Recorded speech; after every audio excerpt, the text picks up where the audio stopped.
choice. We just had to do it. No ambitions of making it or creating some sort of legend in the scene. We just thought people wouldn't give a damn, and they never did most of the time. But I got a job after that because the punks, we were really kind of angry about living in Australia, being away from where all the cool music was, and no one ever toured to Australia because the punk bands weren't that popular in the mainstream, so therefore they never came here. And I remember when Iggy Pop came, he kind of had a bit of a resurgence through David Bowie, and they had this thing called the Pope of Punk is coming to Australia, and they had a concert at the Entertainment Centre booked, and I was queuing up the first thing in the morning. I can't believe all these people are coming to see Iggy Pop. It was this incredible crowd, and I got to the big box office, and I got my ticket. It was like first row, right in the middle. I'm like, wow, this is amazing. All these people in front of me, they got worse seats. How did that work? But they were buying tickets for, I don't know what it was, something horrible. But ice skating. Iggy Pop, I think, sold about 20 tickets, and it got cancelled, and that was kind of it. Yes. Oh. So you had to go. I had to go to America, and James Baker had already been to the States. Before he joined the Victims, he actually was friends with Sid Vicious and various other people. He sort of been there at the birth of a lot of the punk bands, and the Clash knew him and things like that.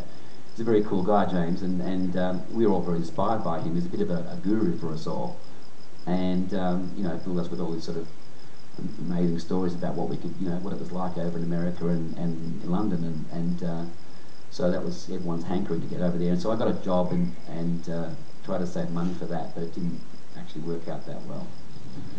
So because you working in a 9 to 5, you're so depressed about that you end up spending the money on a nice bottle of wine or a good meal, and you get yourself an apartment so you can kind of keep your mental space. So you end up spending all the money you make. So it was like I was an addict for work, and just maintaining this addiction without saving any money. So it wasn't until Hayden Pickersgill offered me a job in this band called Midget and the Farrellies.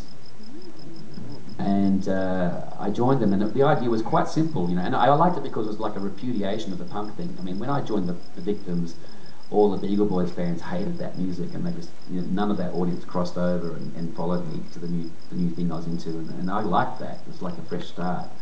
And the same thing with the Midget and the Farrellies. I mean, all the punks were horrified by this kind of cabaret band I joined. But it was funny because they were desperate. There weren't many bands to see, so some of them would still actually come to see the Midget and the Farrellies just for the 1 or 2 punk songs we played. We played a Ramones song and I think a Blondie song or something.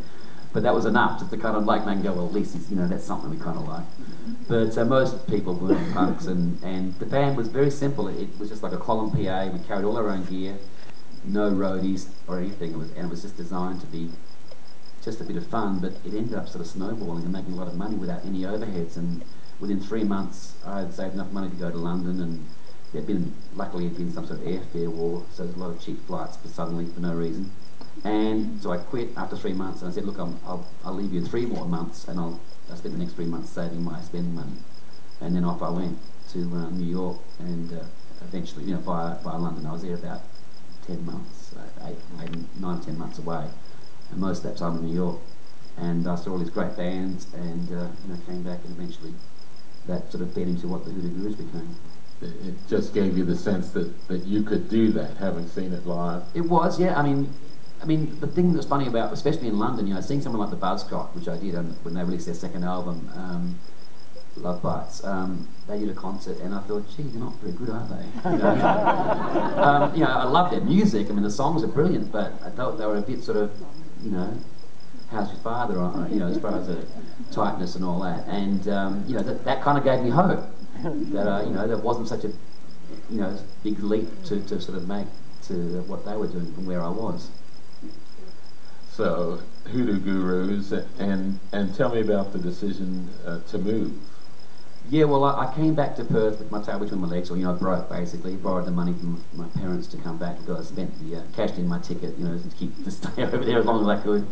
And my ambition was to come, back to Australia, but also to move to either Melbourne or Sydney, because it was very much the case then. It still is a bit, but certainly then was the music scene only functioned in Melbourne and Sydney. So as far as like record labels and getting signed up and having a real career and not just being a band that sort of, you know, writes some songs and gets a following and then sort of fades away and dies as they kind of wear out that audience and their repertoire.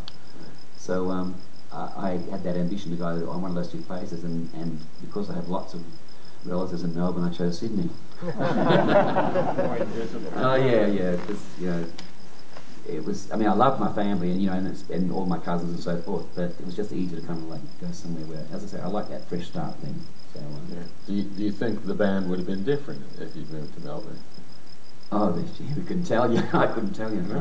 It's a hypothetical. Yeah, pretty hypothetical. I mean, well, no, the band wouldn't have formed because it literally was a product of one blizzardous moment at a party. It was New Year's Eve and the end of 1980, and I met a girl I knew from Perth who was at one of the punk scene, and her boyfriend was in a band called XL Capri's, Kimball Rendell.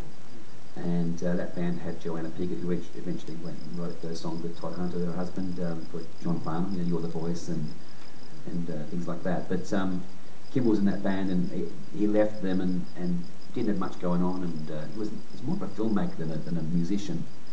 But we were at a party, and Rod was there as well. He'd moved over from Perth as well. He'd been in the Scientists and other bands in the punk era, a friend of ours from back then. So we were all at this party, and you know, it was a hot night. We were out basically up the roof of the the back courtyard of this house and terrace house, and it was so hot we climbed out on the roof and just had a beer there, just sitting there and chatting about music and all the music we liked and how music we liked wasn't reflected in things that we were seeing around Sydney. So we just decided to form a group to do that.